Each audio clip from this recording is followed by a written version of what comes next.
to understand the whole history of tribal rebellions from the Pahadia in the 1780s through the Cons, Bills, the Santal Hul, Birsa Munda, right up to the 1942 Quit India movement.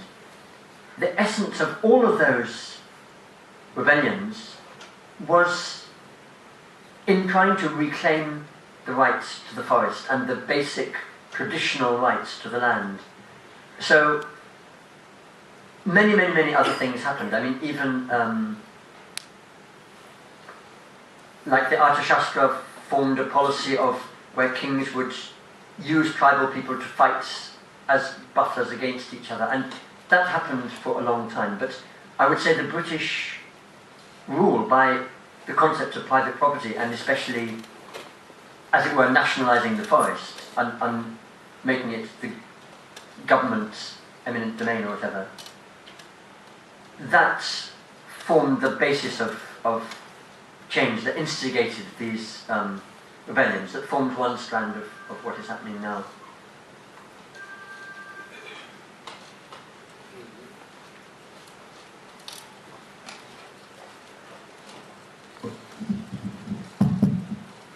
Are you organizing any awareness program in your country against this oppression in the name of the development?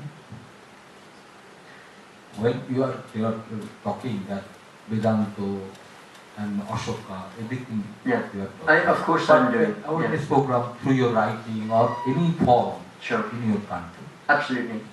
And the way, in particular with Vedanta, I suppose Vedanta was taken by quite a network of people as a company to start with, because it was one of the first Indian companies that became a British company by launching itself on the British Stock Exchange. So, for example, my co-author of the aluminium book, Samarendra Das, is now based in London, and in some ways he has formed an international network of really trying to expose these things in a much more democratic way and international way. So at the beginning of that book we say we are globalized. Globalization is often understood as an economic thing, but there is also a cultural and intellectual globalization, and we are globalizing by writing this book. So he's an Oriya, he's gone to live in London, and among the recent things he's done, I mean, with Vedanta, what we've managed to bring out, not just me, a very large group and very diverse group of people, bringing out all of the different financial institutions that had managed to consolidate Vedanta in London, including the Financial Times, including all four of the big accountancy firms, and many other institutions, including sections of the British government, and especially the DFID, I would say. And his most recent report that he's done with another person that I was part of at the beginning was looking at the economy of Zambia is based around copper mining, and actually this is a subsidiary now of Vedanta that brought it up from Anglo-American. And within that too, they show all the financial institutions involved, the enormous manipulation that governments all are part of. And this is why we call it a cartel, that a cartel, we use the term aluminium cartel, partly because Joseph Stiglitz uses it in his book Globalization and its Discontents. And what he says there is, I witnessed in the heart of the American administration an aluminium cartel being set up or consolidated. And cartels are supposed to be illegal, so how could this be? And what a cartel is a kind of non-formal link between corporations, financial institutions, and governments and other entities. And in many ways, I suppose what our work shows is a tax haven, and Britain has one of the largest number of tax havens around it. It's not just an institution that is aiming to avoid double taxation. It's an institution aimed at it's an institution actually aimed at avoiding taxation both in the area of production and in the area of selling. But it also has a vital function of money laundering, of laundering black money into so-called legitimate money. And if you, I suppose, more and more the analysis is based, as a British person living and working in India, a lot of my criticism is based on really deconstructing the forms of power that are still held in my hometown of London and in America and in the other world's financial capitals. I think that is, for example, the mining debate, unless you understand the metals trading that are setting the prices every day of the week in London, and the vast profits being made in metals trading, then the whole debate about whether mining can bring development to a region and whether a corporation could and can ever bring some of its profits back into the area, it's a complete diversion from the real profits being made by the traders and speculators very, very far from the scene of the wasteland being produced. But thank you all for these questions. If there is no other question, then we'll switch over to the next part of this function. So, please stay here. Is there any other question? So, maybe you can take up your chair. Harvey? Okay, I'll do that. If you're agreeable, I would like to invite Sanjay Mukherjee, who has come here, to join in a little bit of 5 minutes of music. And as I said, what we're going to do, please come, is actually this is Rag Marwa, which is a raga that is going very much into other dimensions. But I put some words to Rag Marwa of one of the American Adivasis who resisted the genocide happening there, whose name was Crazy Horse. And he is known to have said these words that to me are very inspiring and go very, very deep. One does not sell the earth upon which the people walk. And they will return again, ancient teachings of the earth. My friends, I give them to you, and through them you will see, you will understand. He was, if you like, a mystic, but he was also a fighter, and he was one of the most effective fighters until he was murdered by the white soldiers. So, we'll just do a little tiny bit of Rag Marwa. Please bring a chair.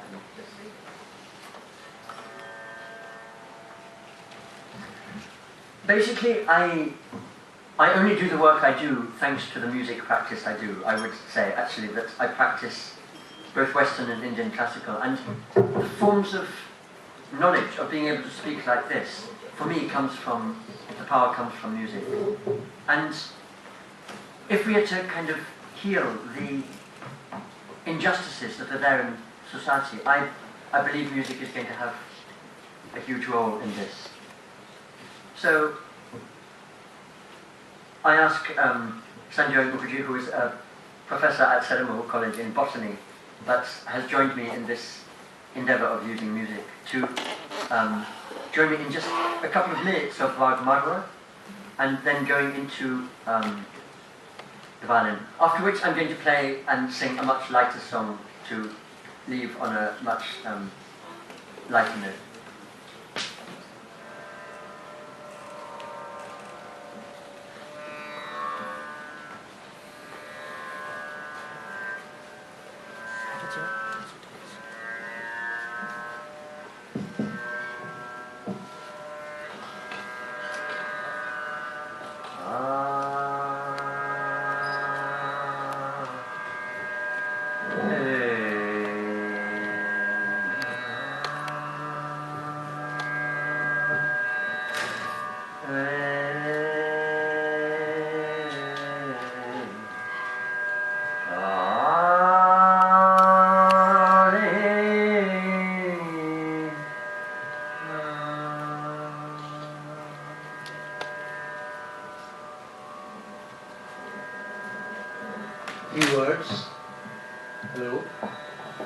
About Dr. Felix musical versatility. Apart from his own subject, I don't know what is his actual subject, social anthropology, and so many subjects he is busy working. His subject is also therapeutic music and spiritual healing.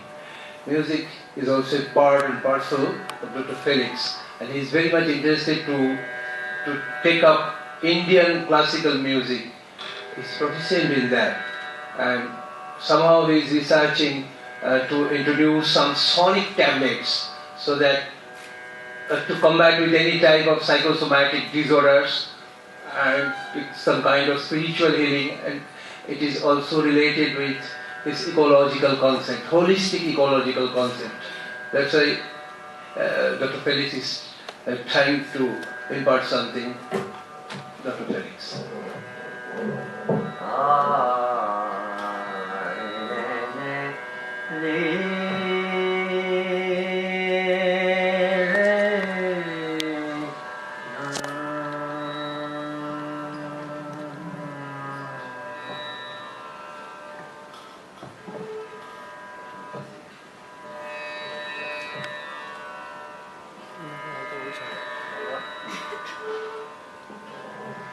Hello.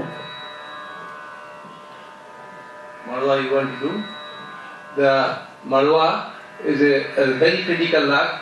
Actual time is the setting sun at the time of dawn and dusk. There is some Sandhikalin ragas. I would like to say in Bengali, if you agree, I have the predilection, special mental liking to tell this subject in Bengali. আমি বাংলায় বলি, উনি ইংরেজিতে যা বলেন। খুব সুন্দর রাগ একটা মারোয়া, উনি এরকম মুড অনুযায়ী উনি সেই রাগগুলোকে ক্যাপচার করেছেন এবং মাঝে মাঝে এটা গাইতে, এটা ওনার পাগলামি হোক যাই হোক, এটা খুব ভালোবাসার একটা সাবজেক্ট। উনি মারোয়া গাইতে বলছেন, আমি জানি না উনি কতটুকু মারোয়া, তবে মারোয়ার মুড কিন্তু উনি নিয়েছেন। উনি ভারতীয় ক্লাসিক্যাল মিউজিকে, নর্থ ইন্ডিয়ান ক্লাসিক্যাল মিউজিকে মারোয়ার মুডটা নিয়েছেন। Dr. Felix.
Some sort of pure sound, please.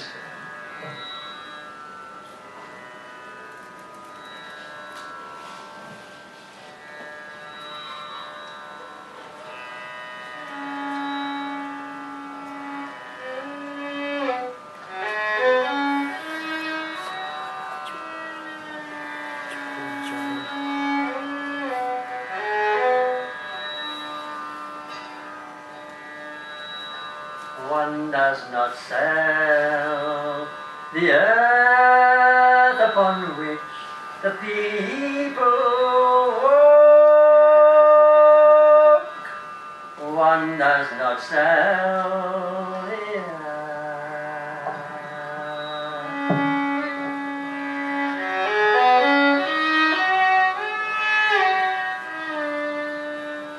One does not sell the earth upon which the people walk.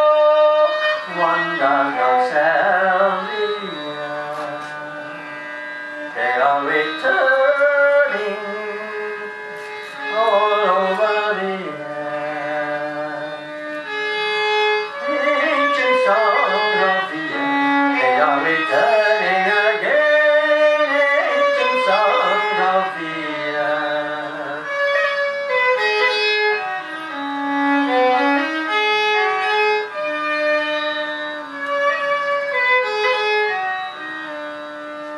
my friend.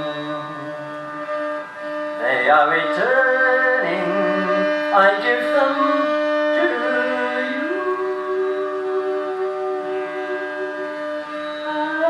I'm through them, you will understand, you will see, my friend. One does not sell the earth upon which the people walk. One does not sell the earth.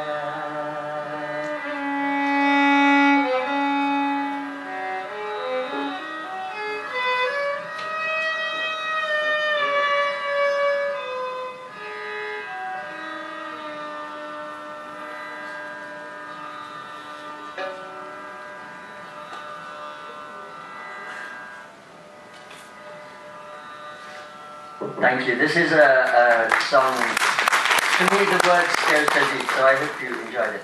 And I wanted to, and thank you so much, Joe, for that.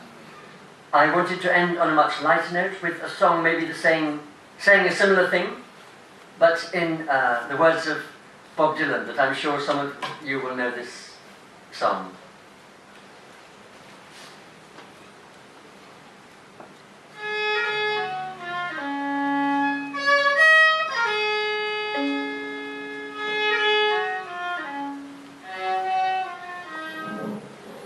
Where all the flowers come, long time past seen. Where all the flowers come, long time ago. Where all the flowers come, young girls have picked them, everyone. When will they ever learn? When will they ever learn? Where all the young girls come, long time past seen. Where all the young girls come, long time ago.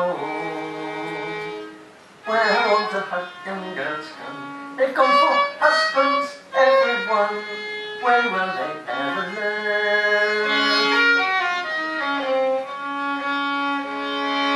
Where all the husbands come, long time past seen. Where all the husbands come, long time ago. Where all the husbands come, they've gone for soldiers, everyone. When will they ever learn? When will they ever learn?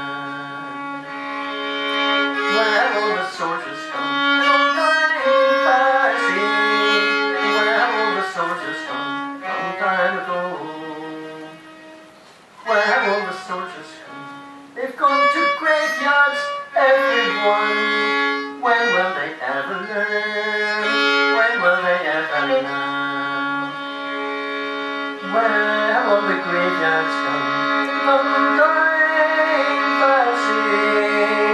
Where all the graveyards come, long time ago.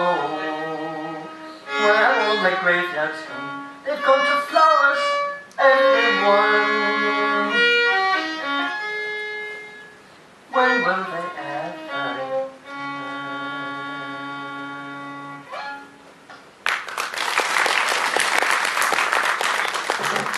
Thank you for allowing me to do this very unconventional thing. I would say this is related with the topic also because Adivasis love riddles that come back to the centre. They love a sense of roundness like this. And our concept of development going on and on and on, but we return to the same point. And returning to the basics is seeing holistically, and a circle is what it's about. So, thank you very much.